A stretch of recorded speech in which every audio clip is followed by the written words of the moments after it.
guys, Jason with Access Health Chiropractic. I just wanted to talk about disc herniations and sciatic type pain that comes with them. So I'm going to show you a couple things that you can do at home that might give you an indication that you could have a disc herniation or that you have sciatica.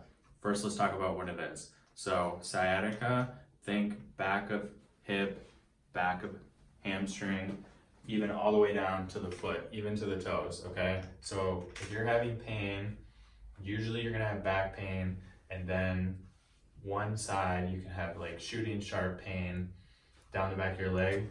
That's likely sciatica. So it's got a number of causes. Disc herniation is a big cause of it, especially if it's really acute. It could be from bending over, but sometimes it's just from nothing. So let's look at these tests. The first one, this is really easy. These are things that you can do at home. The first one, just simply bending forward like this. So keep your legs nice and steady here. Bend down and touch your toes.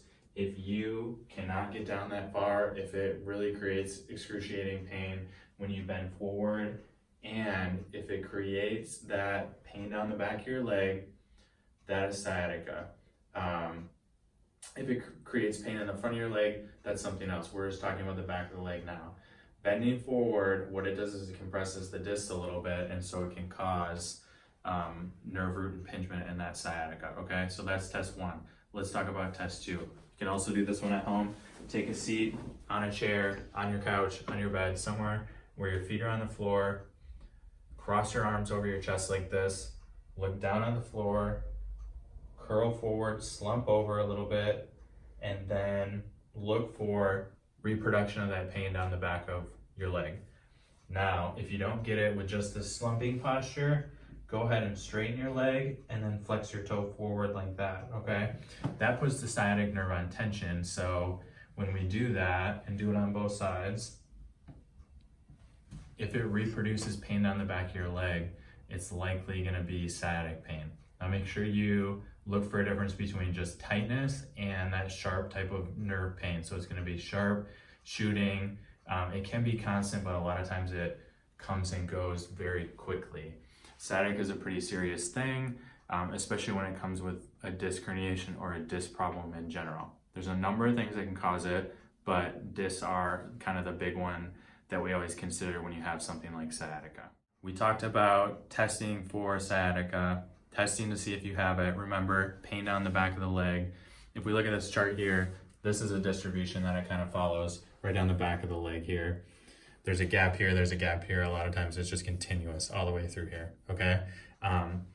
There's a couple things that we can do. Typically, we want to do some extension exercises if that's the preference of it, and we'll cover that in a later video, so make sure you check out our channel because we'll talk about what's called McKenzie extension exercises to help with disc-related sciatica.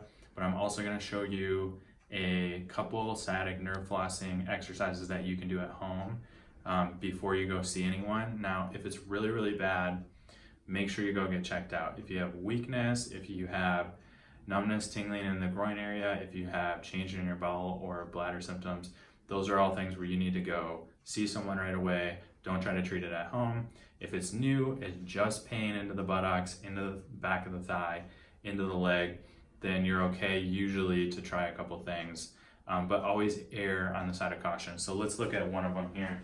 This is called sciatic nerve flossing. So what it does is it kind of puts the nerve on tension and it helps free it up if it's kind of getting impinged by some fibrosis or some disc material, to try and get it off of that nerve root and eliminate that pain down the back of your leg.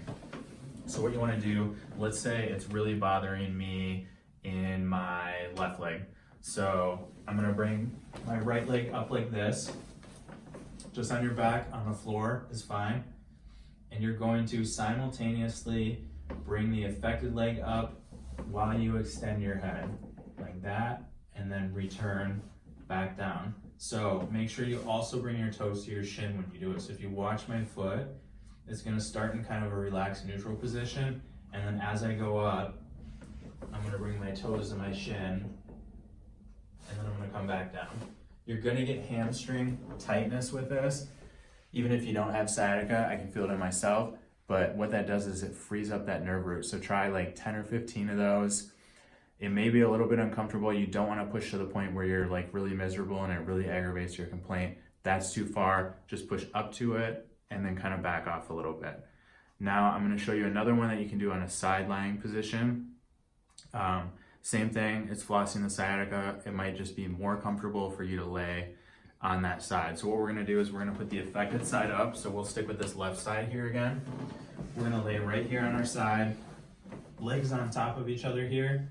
It's the same movement. So we're bringing our leg forward, flexing our toes to our shin, and then we're also going to extend our head kind of like we're doing like a nodding motion. So here we go. We're gonna go up, extend, flex that toe, and then back down.